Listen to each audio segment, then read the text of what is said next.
Hi guys, welcome to Tarun Khubaini mathematics classes.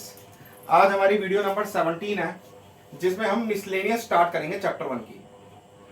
ठीक है, तो आपने आई होप कि आपने पढ़ लिया होगा पहले जो मैंने करवाया था। लास्ट वीडियो में, वीडियो नंबर 16 में मैंने एग्जांपल्स कराए थे, सेलेक्टेड एग्जांपल एक्सरसाइज 1.6 के। ठीक है, तो उनको पढ़ के ही इस वीडियो पे आना। ठीक है, आज मिसलेनियस एक्सरसाइज करनी है। मिसलेनियस एक्सरसाइज इसकी बहुत इंपॉर्टेंट है चैप्टर की, तो ध्यान से पढ़ना। ठीक है,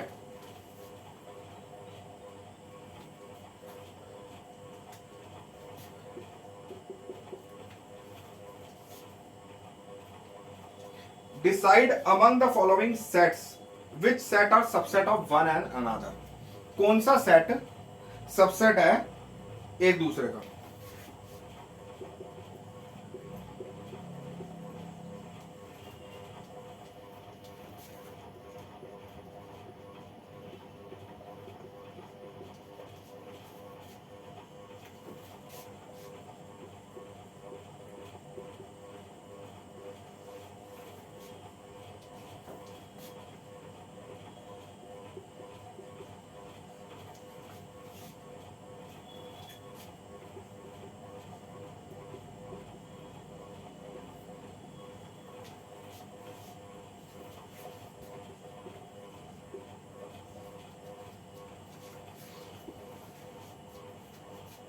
ठीक है बच्चों, क्वेश्चन रीड कर लिया। अब आओ, यहां पे सॉल्यूशन कर रहा हूं मैं, तो कृपया ध्यान से देखें। यहां पे एक्स सेटिस्फाई, ये इक्वेशन है, मतलब इसको रोस्टर फॉर्म में लेके आना है मिडल टर्म स्प्लिटिंग करके। मैंने बताई थी पहले middle term splitting, x square minus 8x plus 12 zero है भाई। अब देखो, जो कांस्टेंट टर्म होती है जिसके साथ एक्स नहीं होता, उसका मल्टीप्लाई होता है एक्स स्क्वायर कोफिशिएंट के साथ। 12 इंटू वन हो गया, 12 इंटू वन हो गया 12। ठीक है, अब 12 के मुझे फैक्टर करने हैं कि बीच में प्लस या माइनस करके 8 बनना चाहिए। तो देखो 6 इंटू टू होता है 12 और 6 प्लस 2 हो गया 8। मतलब वही नंबर चाहिए जिसको मल्टीप्लाई करूं तो 12 बने, प्लस या माइनस करूं तो 8 बने।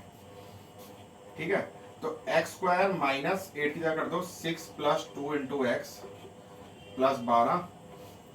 तो x square minus 6x minus plus minus 2x plus 12। तो यहां से x कॉमन ले लो, x माइनस 6 माइनस 2 कॉमन ले लो, x माइनस 6। ठीक है, यहीं पे लिख रहा हूं, x माइनस 6 को पूरे से बाहर ले लो, x माइनस 6 x माइनस 2 0। ठीक है, तो अगर इसको एक बारी फोटो ले लो, मैं ऊपर लिख रहा हूं इरेज करके।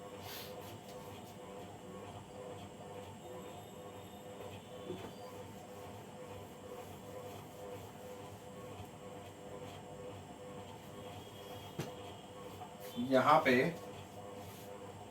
x माइनस 6 0, तो x की वैल्यू 6, x माइनस 2 0, x की वैल्यू 2। ठीक है, अब अब जो ये दोनों एलिमेंट होंगे ए वाले सेट के अंदर, दैट मींस ए में होगा 2 6, बी में क्या था, बी में था 2 4 6, सी में क्या था 2 4 6 8 से लेके dot dot dot dot, D में क्या था, डी में था 6। ओके, समझ गए मिनट ऑफ स्प्लिटिंग। 12 बन जा 12, तो कांस्टेंट टर्म का मल्टीप्लाई करते हैं हम एक्स स्क्वायर कोफिशिएंट के साथ। अब फैक्टर ऐसे चाहिए कि मल्टीप्लाई करूं तो 12 बने, प्लस या माइनस करूं तो 8 बने। 6 इंटू 2 12, 6 प्लस 2 8, बीच में डाल दिया 6 प्लस 2, माइनस ट्रांसफर कर दिया, माइनस 6x माइनस 2x, इन दोनों में से x कॉमन लिया, x माइनस 6, इनमें से माइनस 2 कॉमन लिया, x माइनस 6। तो x माइनस 6 को पूरे इसके बाहर ले लिया, x माइनस 6 x माइनस 2 0। तो x की वैल्यू आ गई आपकी, दोनों को सेपरेट जीरो के इक्वल रखा, तो x की वैल्यू आ गई 6 और 2, तो a हो गया 2 और 6। इरेज कर रहा हूं, फोटो लेनी फोटो ले लो।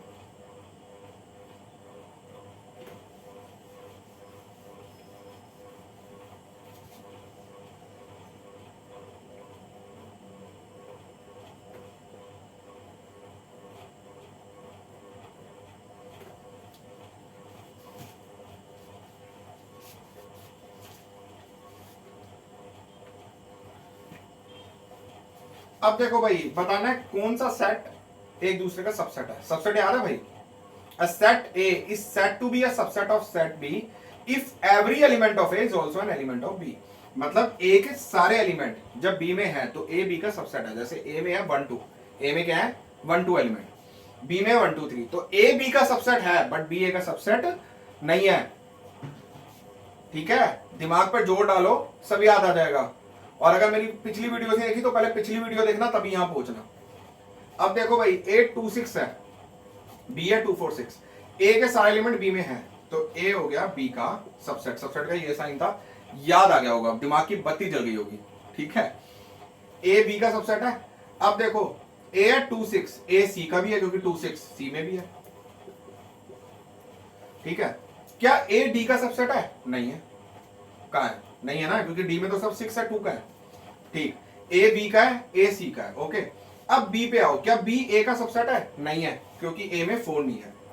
अब क्या बी सी का सबसेट है ना, 2 4 6 ये रहा 2 4 6, B is a subset of C. क्या बी डी का सबसेट है? नहीं है। क्या सी किसी का सबसेट है? सी किसी का नहीं है, क्योंकि सी में इंफिनिटी तक चल रहे हैं एलिमेंट्स। ठीक है, सी में सबसे ज्यादा एलिमेंट है, तो वो तो किसी का है ही नहीं। अब डी देखो, क्या डी ए का है? डी है ए का, क्योंकि 6 है, D is a subset of A. D B का भी है, D is a subset of B.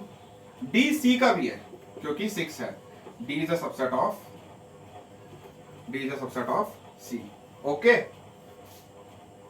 Answer खत्म। Very simple. अगर आपने शुरू से स्टार्टिंग से अगर ध्यान दिया है तो बहुत सिंपल है, कोई दिक्कत नहीं है।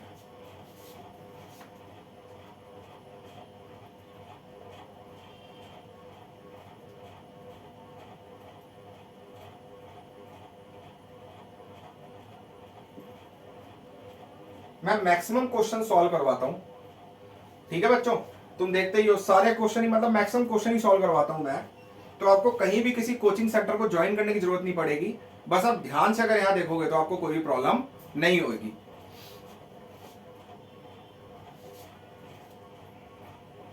ठीक है भाई, इरेज कर दूं?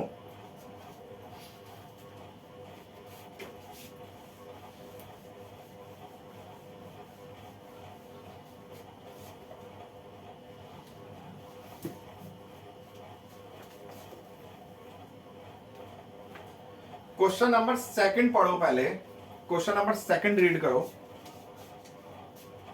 मुझे सिर्फ ट्रू और फॉल्स बताना है भाई, कौन सी स्टेटमेंट ट्रू है, कौन सी फॉल्स है, मुझे बताना है और उसको प्रूव करना है। अगर फॉल्स है तो एग्जांपल देना है। ठीक है, जैसे फर्स्ट पार्ट है, if x belongs to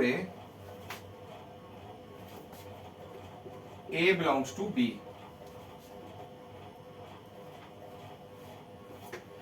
then x belongs to b।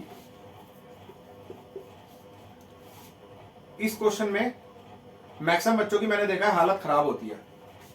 ठीक है, बहुत मुश्किल लगता है क्वेश्चन, बहुत डिफिकल्ट लगता है, तो हम उसको अब आसान बनाते हैं। ठीक है, ध्यान से देखो, फिर कोई प्रॉब्लम नहीं आएगी। अब देखो, x एक एलिमेंट है, यहां पे x a सेट से बिलोंग कर रहा है, ए सेट बी सेट से बिलोंग कर रहा है, तो क्या एक्स बी सेट से भी बिलोंग करेगा? सोच के देखो, एक्स एक एलिमेंट है, एक्स ए सेट से बिलोंग कर रहा है, ए सेट बी सेट से बिलोंग कर रहा है, क्या एक्स बी सेट से भी बिलोंग करेगा? अब बच्चा सोचेगा यार, हाँ करना तो चाहिए, हाँ भाई एक्स ए सेट से कर रहा है, ए सेट बी सेट से कर रहा है, तो एक्स बी सेट से बिलोंग करना चाहिए, करना तो चाहिए, लेकिन ऐसा है नहीं। देखो, लेट, इसमें आपको एग्जांपल लेने पड़ेंगे। लेट ए ले लो 1 2 3। ठीक है, अब x ए सेट से बिलोंग कर रहा है, सपोज x1 ले लो, लेट x1 बिलोंग्स टू ए। अगर मैंने बताया था, अगर 1 के दोनों साइड ब्रेसिस डाल दूंगा तो वो सेट बन जाएगा, तो वो ए का सबसेट होगा। अगर 1 के दोनों साइड ब्रेसिस डाल दूंगा तो वो सेट बन जाएगा, वो ए का सबसेट होगा। 1 बिलोंग कर रहा है ए से, ठीक है, ए बिलोंग कर रहा है बी से। ए सेट सबसेट नहीं है, ए सेट बिलोंग कर रहा है बी से। देखो, ए सेट बिलोंग कर रहा है बी से, अब बिलोंग कैसे करेगा? देखो, 1 2 3 4 5। अब तो करेगा बिलोंग, क्योंकि ये पूरा एक एलिमेंट हो गया। E1 मैंने तुम्हें बताया था 1.3 में, E1 E2 E3। अगर नहीं देखी तो पहले 1.3 देखना, तभी क्लियर होगा। ये पूरा एक एलिमेंट हो गया, समझे? जैसे वन एलिमेंट है, यहाँ पे अगर मैं वन के दोनों साइड ब्रेसेस लगा देता तो एक पूरा एलिमेंट बन जाता। यहाँ पे ये पूरा एलिमेंट है, ठीक है? यहाँ पे ये एक पूरा एलिमेंट है।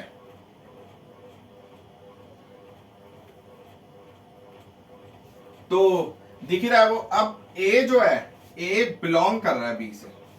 ए सबसेट कब होगा बी का? जब इसके दोनों साइड एक एक और ब्रेसेस लग जाए। मैंने बताया था अगर एलिमेंट है अंदर ब्रेसेस लगे हुए हैं तो एक, जैसे यहां पे ब्रेसेस डालूंगा मैं तो सबसेट बन जाएगा। यहां भी मुझे एक एक ब्रेसेस और डालने पड़ेंगे। ए बिलोंग कर रहा है बी से। अब क्या एक्स बिलोंग करेगा बी से? नहीं कर रहा, क्योंकि वन क्या है, वन के दोनों साइड के ब्रेसेस हैं नहीं है। और अगर होते भी तभी भी बिलोंग नहीं करता, क्योंकि यहाँ पे 2 और 3 भी है। ये कब बिलोंग करता? जब हमारे पास होता 1 2 3, तो तब ये बिलोंग करता, क्योंकि तब ये क्या हो गया, ये पूरा मैंने लिखा था E1 एलिमेंट E2 E3, समझ गए? But X not belongs to B, मतलब 1 not belongs to B, false statement.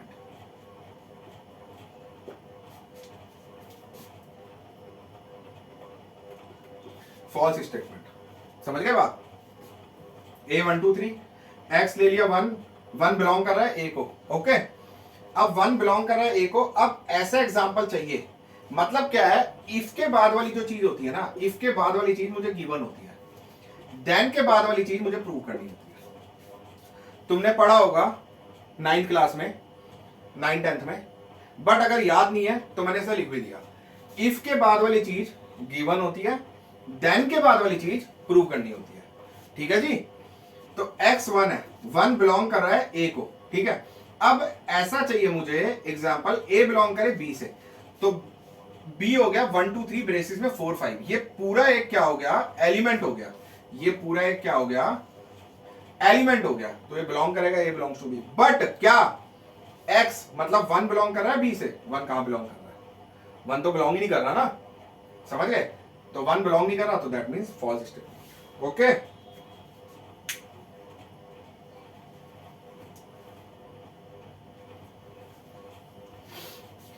ठीक है भाई, ध्यान से पढ़ो, दिक्कत नहीं आएगी ध्यान से पढ़ोगे तो।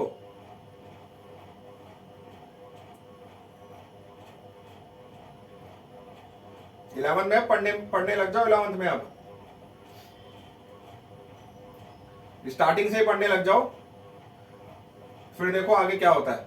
मींस कितना अच्छा रिजल्ट आ सकता है अगर आप अच्छे से पढ़ोगे तो।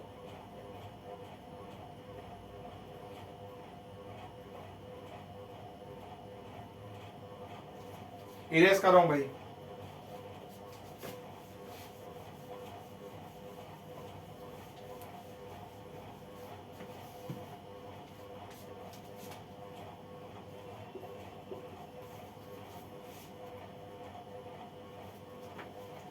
क्वेश्चन नंबर 2 का थर्ड पार्ट ले रहा हूं। इफ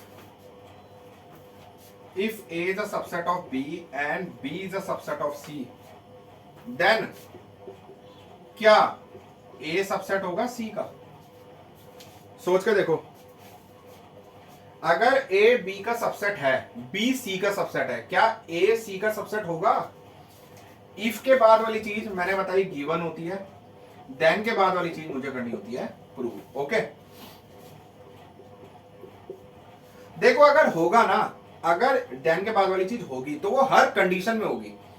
एक भी कंडीशन ऐसी है जिसमें नहीं है तो फिर वो फॉल्स ही मानी जाएगी। मैं दोबारा रिपीट कर रहा हूं, अगर होगी ना देन के बाद वाली कंडीशन ट्रू होगी तो वो हर कंडीशन में होगी, मतलब हर एग्जाम्पल पे होगी वो।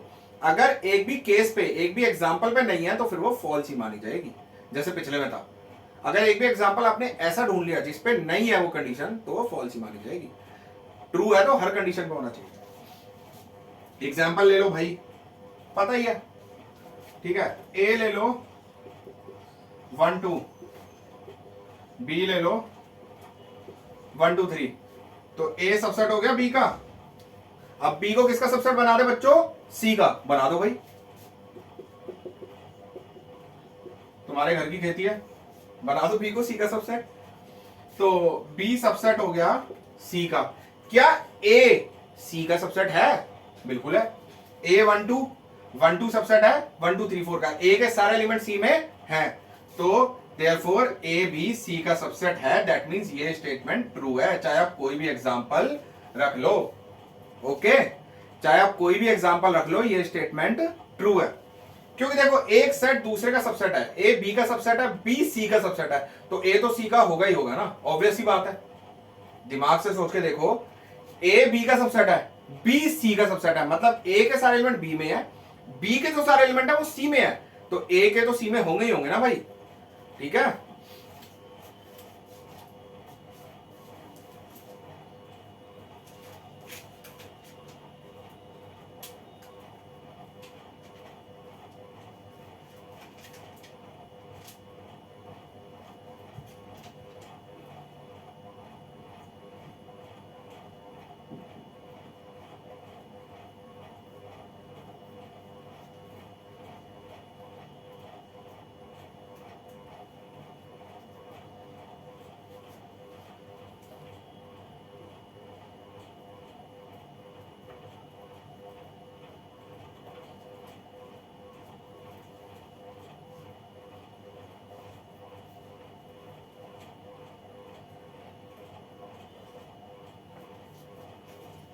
ठीक है भाई। इसके 6 पार्ट हैं, एक पार्ट और बता रहा हूं, तो अब 3 पार्ट बाकी, इजीली सॉल्व कर लोगे। अगर कोई डाउट आता है तो प्लीज मुझे बताना।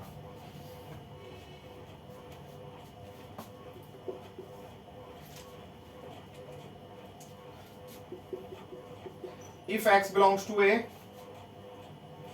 and A is not a subset of B, then x belongs to B.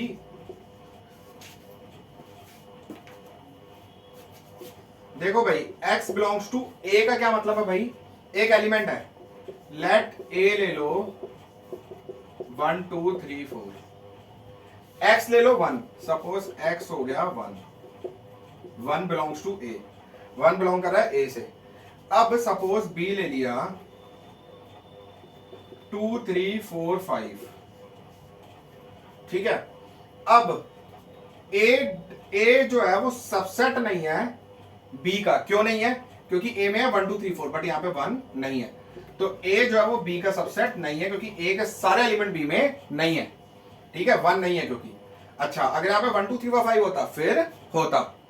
ठीक है, A जो है वो सबसेट नहीं है। क्या X मतलब 1 B से बिलोंग करेगा? नहीं करना। 1 डजंट बिलोंग्स टू B, उसने बोला है देन, मैंने बोलता इफ के बाद वाली चीज गिवन होती है, देन के बाद वाली चीज चेक करनी होती है या प्रूव करनी होती है। इफ के बाद वाली चीज गिवन होती है, देन के बाद वाली चीज चेक करनी होती है, प्रूव करनी होती है। तो x बिलोंग्स टू B, तो 1 क्या बिलोंग कर रहा है B से? नहीं कर रहा ना, दैट मीन्स फॉल्स स्टेटमेंट है। ठीक है। अब कई बच्चे मेरे से बोलेंगे कि सर A ये 1 2 3 4 है, ठीक है, इसे यहां पे मैं ऐसे कर दूं, अगर 1 3 4 5 सबसेट तो अभी भी नहीं है, बट 1 बिलोंग कर रहा है, तो ट्रू स्टेटमेंट है। 1 बिलोंग कर रहा है ना B से, फिर तो ट्रू स्टेटमेंट है। बट नहीं है भाई ऐसे, क्योंकि मैंने बोला था अगर ट्रू है तो वो हर केस पे होनी चाहिए, अगर एक भी केस पे नहीं है तो फिर हम लेके चलेंगे फॉल्स। अगर ट्रू है तो वो हर केस पे होनी चाहिए ट्रू, अगर एक भी केस पे नहीं है तो फिर हम लेके चलेंगे फॉल्स स्टेटमेंट। ठीक है भाई। इफ के बाद वाली चीज गिवन होती है, देन के बाद वाली चीज प्रूव करनी होती है। अगर हो रही है तो कर दो, नहीं हो रही तो हो रही है तो कर दो, ट्रू हो जाएगी। जो जैसा यहाँ पे बोला है, जैसे यहाँ पे बोला है बिलोंग्स टू बी, अगर हो रही होती मैं लिखता ट्रू स्टेटमेंट, नहीं हो रही तो false statement. Simple. To prove करनी होती है, चेक करनी होती है। ठीक है भाई। ओके जी, अब ये 2 क्वेश्चन ट्राई कर लेना, फिर नेक्स्ट वीडियो में पढ़ाएंगे आपको। ओके।